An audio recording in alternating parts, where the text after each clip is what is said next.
தான் தோன்றித்தனமானவர்கள், அதிகார மமதையோடு உடையவர்கள், உலக ஜனங்களுக்கு விரோதமாகவே செயல்படக்கூடியவர்கள், அவனவன் தேசத்தின் நலனை அவனவனுக்கு முக்கியம், உலக ஜனங்களின் நலன் அல்ல,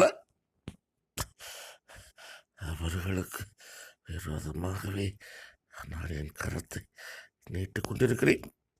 அவர்களுக்கு விரோதமாகவே நான் என் கரத்தை நீட்டிக் கொண்டிருக்கிறேன். அவர்களுக்கு விரோதமாகவே நான் என் கரத்தை நீட்டிக் கொண்டிருக்கிறேன். நட்போடு இருப்பதாக உலக ஜனங்களுக்கு காட்டிக்கொண்டாலும்